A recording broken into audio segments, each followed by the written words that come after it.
प्रदेश police में 2 question पक्के आएंगे ही आएंगे इस टॉपिक से। जैसे कि आपने थंबनेल में पढ़ा कि रिवर के उद्गम स्थल है ना, ऑल इंडिया की बात करेंगे हम, यहाँ यूपी तो खासतौर से पढ़ेंगे पढ़ेंगे, जितना यूपी के अंदर रिवर है छोटी से बड़ी तक सब का नाम लेंगे, लेकिन ऑल इंडिया यूपी से अलावा और स्टेट जो हैं उनके अंदर जो भी रिवर हैं वो सबकी बात करेंगे। तो शुरुआत में जब हम रिवर की बात आती है बाबू, तो सिंधु का नाम आता है ना, सिंधु। तो सिंधु का उद्गम स्थल है देखिए मानसरोवर झील, और मानसरोवर झील कहाँ है? तिब्बत में। और तिब्बत पर अधिकार किस देश का है? चीन का है। हमने आपको बताया है कि 1959 में चीन ने तिब्बत पर हमला बोल दिया और तिब्बत ही अब चीन के अधिकार क्षेत्र में आता है। ओके, चीन की राजधानी आप बताइए हमको। चीन की राजधानी है बीजिंग, है ना। अभी पेपर है यदि आपका पुलिस का या एसएससी जीडी का, तो आप उसके हिसाब को देखते हुए आपको बोलना है चीन की राजधानी बीजिंग। चीन पर अधिकार है,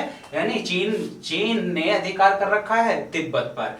ओके, और तिब्बत में झील कौन सी है? मानसरोवर झील। कैलाश पर्वत भी कहाँ है? तिब्बत में। I hope. अब आगे बात करते हैं कि समापन स्थल, है ना। तो ध्यान दे फ्रेंड, तो सिंधु का उद्गम स्थल, तो ये वाला कॉलम जितने भी रिवर है ना फ्रेंड, तो देखिए 3 कॉलम है। एक पहले कॉलम में रिवर है, दूसरे कॉलम में उद्गम स्थल है, और तीसरे कॉलम में समापन स्थल है। ओके जी, तो हम बात करते हैं सिंधु की। तो सिंधु का समापन स्थल है अरब सागर। ओके, तो सिंधु का समापन स्थल अरब सागर, लेकिन किस रास्ते?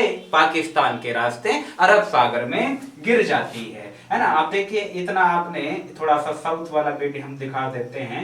ये आप जानते हैं साउथ वाला भारत है और ये पाकिस्तान है, तो इधर से सिंधु आती है और ऐसे करके अरब सागर में गिर जाती है। तो पाकिस्तान के रास्ते इस अरब सागर में जाकर एंड हो जाता है इनका। ओके, अब आगे बात करते हैं हम नंबर 2 पर फांगपो। तो फांगपो का जो उद्गम स्थल होता है वो मानसरोवर झील के नीचे, मानसरोवर के साउथ में याद रखिएगा, मानसरोवर के पास से ही होता है। आपने अधिकांश पढ़ा होगा ना कि फांगपो का उद्गम, तो मानसरोवर झील जैसे मान के चलिए ये ऊपर मानसरोवर झील है, और इससे थोड़ा सा नीचे एक हिम नद है या एक झील है, वो वहीं से इसका उद्गम होता है। तो साउथ मानसरोवर झील के पास से ही, और तिब्बत याद रखिए जगह क्षेत्र कौन सा है? तिब्बत है, और तिब्बत पर अधिकार किसका है? चीन का है। तो याद रखिए बाबू, फांगपो का उद्गम तो यहां से हो जाता है। ओके, अब आप बात करते हैं समापन स्थल की। तो ध्यान दें, बंगाल की खाड़ी में गिरती हैं, लेकिन बंगाल की खाड़ी में गिरने से पहले इनका नाम मेघना हो जाता है। समझ में आई बात नहीं? तो याद रखिएगा, पद्मा नाम है बांग्लादेश में, गंगा को कहते हैं पद्मा, और किनको? और इनको तिब्बत और फांगपो को बांग्लादेश में कहते हैं जमुना। तो जमुना और जब पद्मा जब दोनों मिलती हैं तो नाम पड़ जाता है बच्चा मेघना। तो याद रखिए मेघना के नाम से बंगाल की खाड़ी में गिर जाती हैं। आई होप इतनी बात आप समझ गए। आगे चलिए नंबर 3 पर बात करते हैं गंगा। बोलो गंगे माता की जय। समझे ना? तो नेशनल रिवर भी कौन सी है हमारी? गंगा। भारत की सबसे लंबी रिवर भी कौन सी है? ओके, पवित्र भी गंगा। चले, तो गंगा का उद्गम स्थल देखते हैं। तो गंगा का उद्गम स्थल हम आप सब लोग जानते हैं, लेकिन ये जिला याद रखिए, जिला है उत्तरकाशी। ये जो ग्लेशियर देख रहे हैं ना, ये वाला ग्लेशियर, ये ग्लेशियर है उत्तरकाशी जिला के अंदर। और उत्तरकाशी जिला कहाँ है? उत्तराखंड के अंदर है ना। आप जानते हैं ना उत्तराखंड। और एंड कहाँ हुआ इसका? एंड होता है बंगाल की खाड़ी फ्रेंड्स। देखिए, गंगा जी का उद्गम तो हुआ है उत्तरकाशी उत्तराखंड, समझ में आई बात नहीं? लेकिन एंड कहाँ होता है? याद रखिए, कहां पर जाकर ये समाप्त होती हैं? बंगाल की खाड़ी। ओके, अब बंगाल की खाड़ी में गिरने से पहले जिस सागर को बनाती है, जिस सागर में गिरती हैं, समझे ना, समुद्र में गिरने से पहले बंगाल की खाड़ी, आई होप समुद्र, तो समुद्र में गिरने से पहले जिस सागर में गिरती हैं उसको कहते हैं गंगा सागर। ओके, चलिए, तो गंगा सागर कहाँ है? बंगाल की खाड़ी में। एंड होता है बंगाल की खाड़ी में। भारत की सबसे लंबी river Ganga, national river Ganga.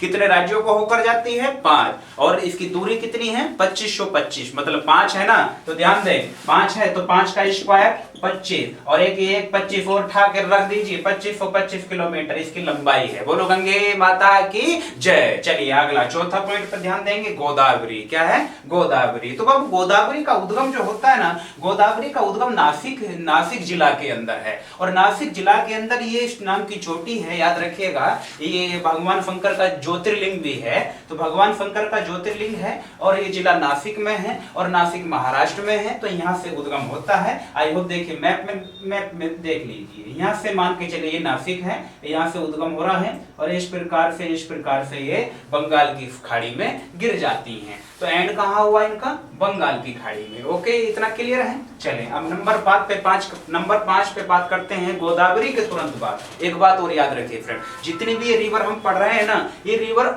अवरोही क्रम में है, मतलब घटते क्रम में, समझे ना। अवरोही का मतलब होता है घटता, और आरोही का मतलब होता है बढ़ता। तो सबसे अगर बात करता हूं कि सबसे लंबी दूरी तय करने वाली रिवर है सिंधु, उसके बाद फांगपो के तुरंत नीचे अगर कौन है जो लंबाई के आधार पे, तो गंगा है ना। 2900 किलोमीटर की लंबाई फांगपो की है, 3120 किलोमीटर दूर तक बहती है सिंधु, 2900 किलोमीटर फांगपो। हमने बताया 2525 किलोमीटर की लंबाई किसकी है?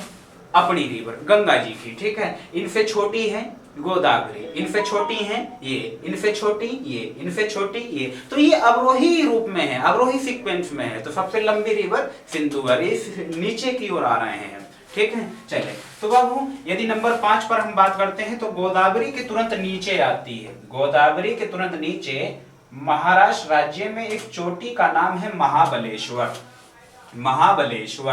तो महाबलेश्वर महाराष्ट्र में है, याद रखिए। पश्चिमी घाट में स्थित ये चोटी है, नाम है महाबलेश्वर, अर्थात भगवान शंकर से संबंधित है, ठीक है। अब यहाँ से जो उद्गम इनका एंड होता है, तो ये एंड भी बंगाल की खाड़ी में ही होता है। तो फ्रेंड्स यहाँ से ऐसे चलकर ये बंगाल की खाड़ी में गिर जाती हैं। आई होप इतनी बात समझ में आई जी। आगे बात करेंगे हम। अब नंबर 6 पर हम देखते हैं यमुना। तो याद रखिए गंगा की सबसे बड़ी सहायक रिवर है यमुना। गंगा की सबसे बड़ी सहायक रिवर यमुना, याद रखिए। प्रदूषित रिवर भी यमुना, दिल्ली यमुना के किनारे, आगरा यमुना के किनारे, मथुरा यमुना के किनारे। ओके, चंबल, बेतवा, केन, हिंडन इसकी सहायक रिवर हैं। तो हिंडन, चंबल, बेतवा, केन, ये 4 रिवर जो हैं इनकी सहायक रिवर हैं। चले तो यमुना का उद्गम है यमुनोत्री ग्लेशियर, ये भी उत्तरकाशी में फ्रेंड, उत्तराखंड राज्य है। और एंड देख लीजिए कहाँ होता है? गंगा में संगम है, गंगा में मिल जाती हैं। किस जगह पर? प्रयागराज नामक स्थान पर। और आप जानते हैं प्रयागराज कहाँ है? उत्तर प्रदेश के अंदर है। पहला नाम इलाहाबाद, 33 करोड़ रुपया खर्च किया है योगी सरकार ने, तब जाके नाम हुआ है प्रयागराज, समझे ना। अब इलाहाबाद मत बोलने का, प्रयागराज बोलने का। ओके, चलिए नंबर 7। तो नंबर 7 पर हम बात करते हैं कौन सी रिवर है? नर्मदा। याद रखिए क्या है? नर्मदा। तो नर्मदा का उद्गम है अमरकंटक। शास्त्रों में इसको भगवान शंकर की पुत्री बताया गया है, शास्त्रों में भगवान शंकर की पुत्री। और याद रखिए गंगा में स्नान करने से जो पुण्य मिलता है, और वही पुण्य याद रखिए जो, और नर्मदा के दर्शन करके मात्र जो पुण्य मिलता है, वो एक पुण्य बराबर है। मतलब मेरा कहने का है कि फ्रेंड्स गंगा में तो डुबकी लगाओ तो मान के चलो जो पुण्य मिला वो 100% है ना। गंगा में डुबकी लगाने से, स्नान करने से पुण्य मिला बराबर 100% माना। ऐसे ही नर्मदा के मात्र दर्शन करने से, अगर दर्शन हम कर लेते हैं तो पुण्य मिलता है 100%। तो काहे की नहाने की जरूरत पड़ी? फिर तो दर्शन करो और कल्याण करो। बोलो भारत माता की जय। चलिए आगे। तो बाबू इन उद्गम होता है अमरकंटक, और ये मध्य प्रदेश में पड़ता है। ये कहां पड़ता है? मध्य प्रदेश में। अमरकंटक चोटी, याद रखिए जबलपुर के पास में। अब हम बात करते हैं एंड कहां होता है। तो फ्रेंड्स एंड होता है खंबात की खाड़ी। अब आप ये सोच रहे होंगे सर जी ये कैसे? बाबू ये गुजरात देखिए, ये साउथ वाला मैप देखिए। अब ये गुजरात में एक खाड़ी तो ये है, ये वाली, इसको कच्छ की खाड़ी बोलते हैं। अब एक ये नीचे वाली जो खाड़ी है इसको बोलते हैं खंबात की खाड़ी। तो याद रखिए यहाँ से ऐसे करके आई और ऐसे करके ये गिर गई। तो याद रखिए इनका चलने का जो तो है वो ढाल ऐसे है ना। तो पूर्व पश्चिम की तरफ को बहती हैं। और लास्ट टाइम 2018 में उत्तर प्रदेश पुलिस में क्वेश्चन आया था फ्रेंड्स कि कौन सी रिवर पूर्व से पश्चिम की ओर बहती है। मतलब बहने का जो उसका रूप आज पूछा था कि पूर्व से पश्चिम की ओर कौन सी रिवर बहती है, तो वो है नर्मदा। याद रखिए ताप्ती, और ये पूर्व से इधर से इधर की ओर बहती हैं। ये क्वेश्चन पिछली बार क्वेश्चन पूछा गया है पुलिस में 2018 में। हम जितने भी पुलिस के एग्जाम हुए हैं अब तक उन सबको देखते हुए ही क्वेश्चन बना रहे हैं, उसी के आधार पे टॉपिक ला रहे हैं और उसी के आधार पे मेंशन, हर चीज को मेंशन करके आपके सामने पेश हो रहा है। जो भी चीज लाई जाएगी ना बिल्कुल ISO द्वारा सर्टिफाइड होगी, टेंशन बिल्कुल नहीं लेने का। लेकिन वीडियो को लास्ट तक जरूर देखा करो। 1 मिनट 2 मिनट की वीडियो देख के काम नहीं चलता है। इस दुनिया में, यूट्यूब की दुनिया में बड़े बड़े स्मार्ट बोर्ड वाले हैं बाबू, लेकिन हम आपसे कह रहे हैं कि हम आपको बहुत कुछ देने की कोशिश करेंगे। बस आप एक वीडियो को लास्ट तक जरूर देखा करो और लाइक किया करो, शेयर किया करो, क्योंकि इस चीज से जो है ना, इस चीज से हम लोगों को एक मोटिव मिलता है, हम लोगों को एक एनर्जी मिलती है। अब आप वीडियो देख लिया आपने पूरा है तो लाइक किया नहीं, कमेंट नहीं किया, कोई शेयर नहीं किया है ना, तो हमको ऐसा लगता है पता नहीं कोई हम हमारी जो मेहनत है वो कहीं ना कहीं बेकार है ना। तो आप लोग वो लाइक करेंगे, शेयर करेंगे तो हमें लगता है आप लोग हमारी वीडियो को देख रहे हैं और ये ठीक हमारे लिए एक एनर्जी है, ऊर्जा है हमारी, यही ऊर्जा है भैया। चले तो टाइम ज्यादा फालतू आपका खराब नहीं करेंगे।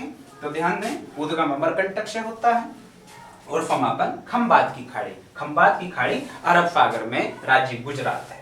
ओके, चले नंबर 8 पर घाघरा है। तो घाघरा का उद्गम मापचाचुंग है और मापचाचुंग ये तिब्बत में पड़ता है बाबू। तिब्बत, मापचाचुंग नाम का हिमनद है वो तिब्बत में है और ये नेपाल के रास्ते जब यूपी में आती है, लेकिन यूपी के रास्ते जब ये बिहार में जाती है तो छपरा नामक स्थान पर बिहार में गंगा में मिल जाती है। इसके बाद तुरंत हम एक वीडियो आने वाला है मैप का, यूपी का मैप, यूपी और बिहार का मैप बनाएंगे और उसमें गंगा को देख लेंगे। गंगा की उत्तर की ओर से मिलने वाली सहायक रिवर और दक्षिण की ओर से मिलने वाली सहायक रिवर मैप के अकॉर्डिंग पढ़ेंगे। उससे पहले हमने सोचा कि क्यों ना आपको 10-12 रिवर के उद्गम और समापन पता चल जाए, आपके दिमाग में बैठ जाए, जिससे कि आपको अगले वाले एपिसोड में समझने में आसानी हो। ठीक, चलिए तो छपरा नामक स्थान पर, ये बिहार में पड़ता है और ये याद रखिए छपरा नामक स्थान पर एंड हो जाता है घाघरा का।